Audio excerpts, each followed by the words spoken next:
Hola mis queridos amigos, nuevamente con ustedes su doctor Tigre que ronca en esta negra noche neoliberal latinoamericana, sudamericana y ecuatoriana, en la que estamos viviendo el desastre que se está produciendo en la selva amazónica, que nos afecta, porque claro, a Brasil le llegó el gobierno de un militar latinoamericano.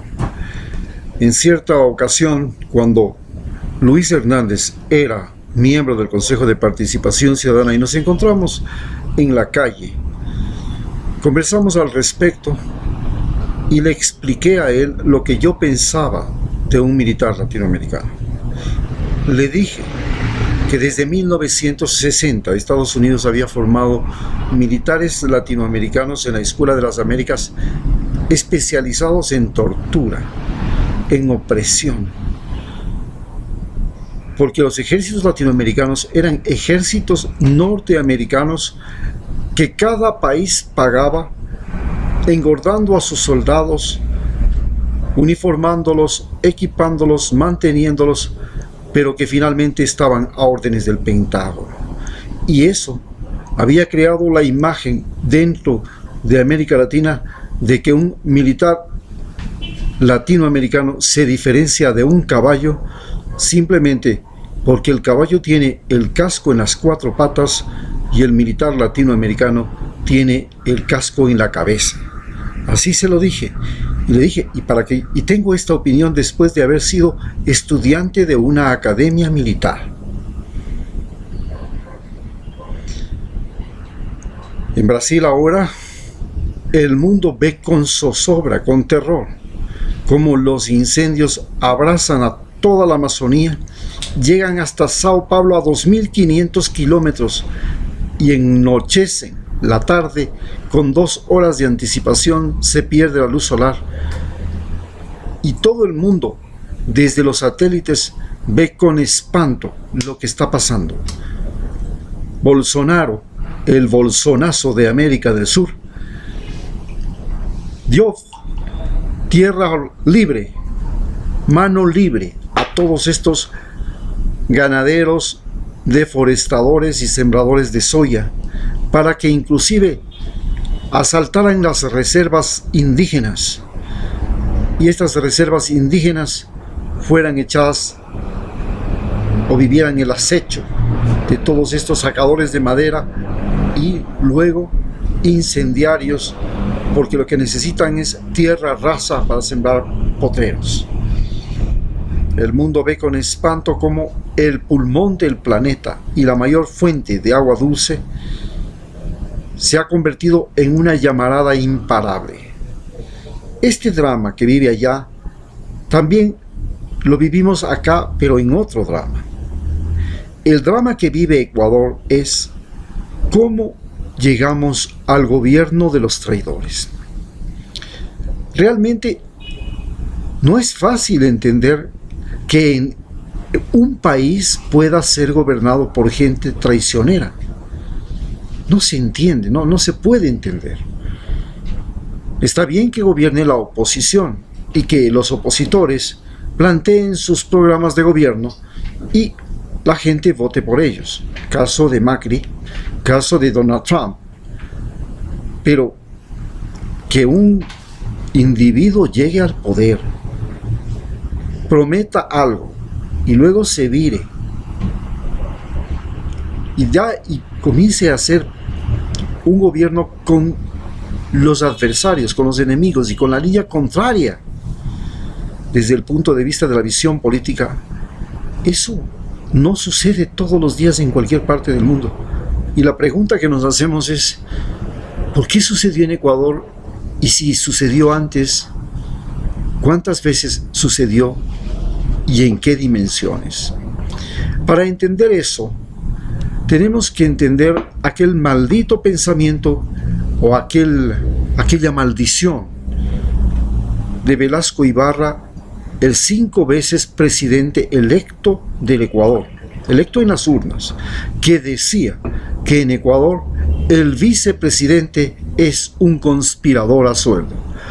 Rafael Correa se vanagloriaba de que él había tenido uno de los únicos gobiernos en la historia de Ecuador, de los 104 gobiernos que hemos tenido, que no tuvo como vicepresidente a un conspirador a sueldo. Cuán equivocado estuvo. Tuvo un conspirador a sueldo al que lo mantuvo en Ecuador durante 6 años y en Suiza y Europa con una vida de lujo durante 4 años más. ¿Cuáles fueron los grandes traidores de la historia del Ecuador? Porque el gran problema es que nosotros empezamos nuestra historia como país en 1830 a partir de un traidor. Es como si nuestra genética política se hubiese organizado y hubiese partido de un traidor. Este traidor era un venezolano que llegó a ser presidente de Ecuador porque era general de las tropas de Simón Bolívar. Se llamaba Juan José Flores. Para ser traidor, se casó con una marquesa de Quito, una condesa, la condesa de Gijón, dueña de una de las más grandes haciendas en el Valle de los Chillos, llamada Chillo Gijón. Y a partir de eso, este hombre no solamente que traicionó a Simón Bolívar y separó a Ecuador de la Gran Colombia, sino que asesinó al libertador,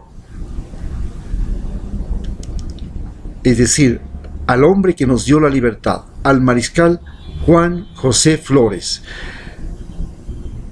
Cuando él lo asesina, en las selvas de Berruecos que están en Pasto, Pasto pertenecía a Ecuador, pertenecía al Departamento del Sur, como se le llamaba entonces a lo que un día fue la Real Audiencia de Quito. Y el Departamento del Sur estaba manejado por Juan José Flores, y fue en este lugar en el que nosotros nacimos y crecimos, donde se asesinó al magnífico general, el mariscal Antonio José de Sucre, que fue el hombre que llevó a la victoria a las tropas gran colombianas en Pichincha y dio la independencia al Perú en la batalla de Junín, la batalla de Ayacucho. Bien, para continuar entendiendo cómo hubo otro gran traidor a comienzos del siglo XX, tenemos que mencionar a Leonidas Plaza. Pero antes de terminar con Juan José Flores, no solamente que fue traidor de Simón Bolívar, que asesinó al mariscal Juan José Flores, o tramó su asesinato, sino que además, cuando ya no pudo ser presidente del Ecuador, se fue a España y le ofreció al rey de España la reconquista del virreinato de Lima. Organizó una flota, una expedición militar con España para retomarse el virreinato de Lima, que incluía Ecuador. En ese momento, Estados Unidos reacciona, y vale señalar que Estados Unidos fue el que le obligó a ceder el cargo de presidente al entonces revolucionario Vicente Rocafuerte, con su revolución de los Chihuahuas, entonces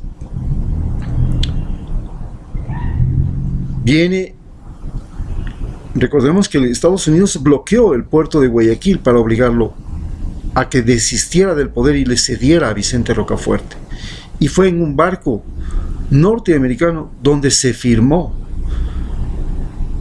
la renuncia de Flores como presidente para que asumiera Vicente Rocafuerte por un periodo de años, porque después de eso volvió Juan José Flores a ser presidente, hasta que un 6 de marzo de 1845, luego de 15 años que él prácticamente tuvo bajo su control al Ecuador, se fue a España y ahí organizó una expedición para la reconquista de América.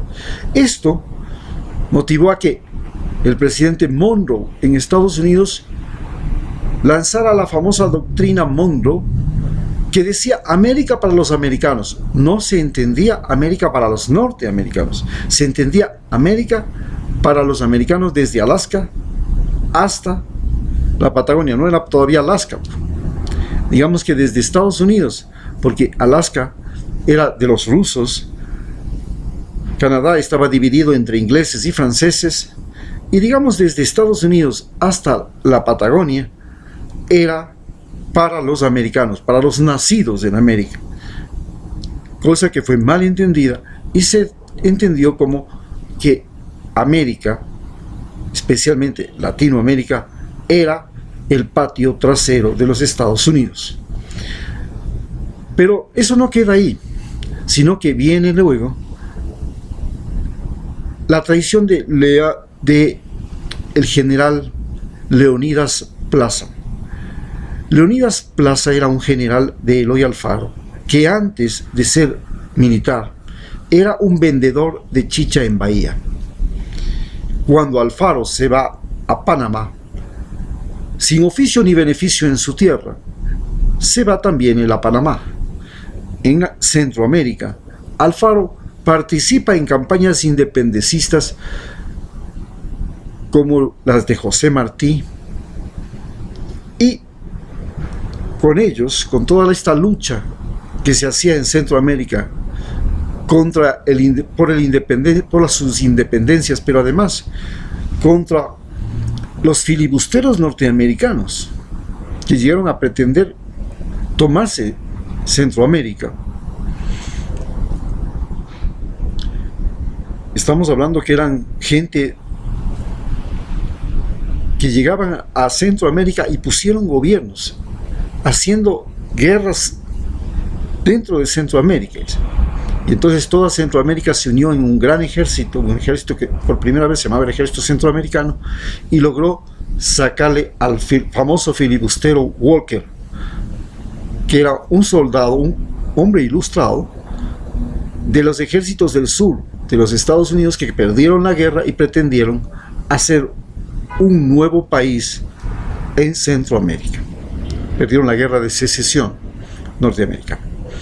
Entonces, ahí se nombra y se adquiere ya el rango militar, y cuando llega la independencia en la Revolución Liberal en 1895 y triunfa con Eloy Alfaro a la cabeza, Leonidas Plaza pasa a ser el ministro de Defensa de Eloy Alfaro. Luego, Eloy Alfaro lo pone, cuando termina sus periodos, como su sucesor.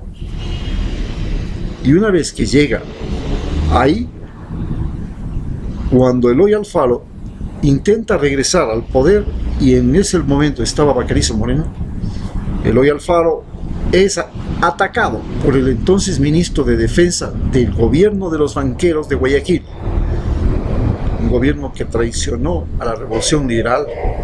Y este gobierno de los banqueros de Guayaquil hizo en Huigra una masacre, apresó a Eloy Alfaro y finalmente lo asesinaron, linchándolo dentro del panóptico y quemándolo en el parque de El Ejido, a él y sus generales, sus hermanos.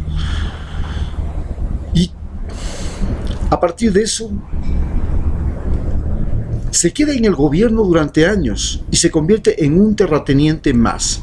Se convierte en el más importante terrateniente de las provincias de Cotopaxi, donde tiene la famosa hacienda de Lazo, y su familia. Él se casa con unos terratenientes de Chimborazo, de Cotopaxi, que se llaman la familia Lazo, y tiene haciendas como La Chimba en Cayambe y las haciendas de Otavalo. Se convierte en un gran terrateniente y se une a los terratenientes que fueron los enemigos a muerte de Eloy Alfaro. Eso es también un antecedente de lo que ha sido nuestro camino hacia la traición. Cuando llega Lenín Moreno, se posesiona y comienza a dar un giro total, y estamos viviendo hoy lo que es el gobierno de los traidores. El gobierno de los traidores que prácticamente ha devuelto a Estados Unidos primero el poder que tiene sobre las Fuerzas Armadas ecuatorianas. Recordemos que el ejército que tenía Juan José Flores era el ejército gran colombiano que quedó en Ecuador. El ejército que tenía Leonidas Plaza eran las montoneras de Alfaro, pero a las montoneras de Alfaro les neutralizaron, las botaron a la calle y al campo, y se reestructuró un ejército serrano, y fue ese ejército de serranos el que fue a combatir a Carlos Concha desde 1914 a 1917. Es decir, nuevamente teníamos un ejército serrano apropiándose del Estado.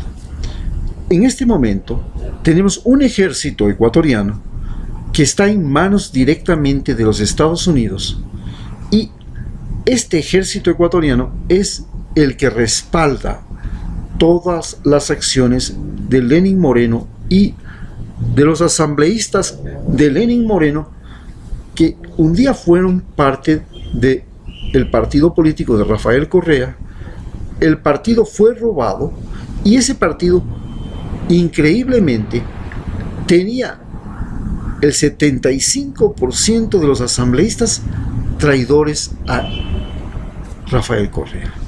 ¿Cómo llegamos a tener un gobierno de traidores? Un gobierno en que se ha regalado las empresas públicas, o se está queriendo regalar las empresas públicas, pero no les va a quedar tiempo, porque la catástrofe de Argentina les ha hecho huir a los financistas que querían apropiarse de esas empresas. Tampoco han podido realmente concretar, pero han logrado crear un aparato judicial que se ha convertido en una arma política. Es el poder judicial convertido en instrumento político.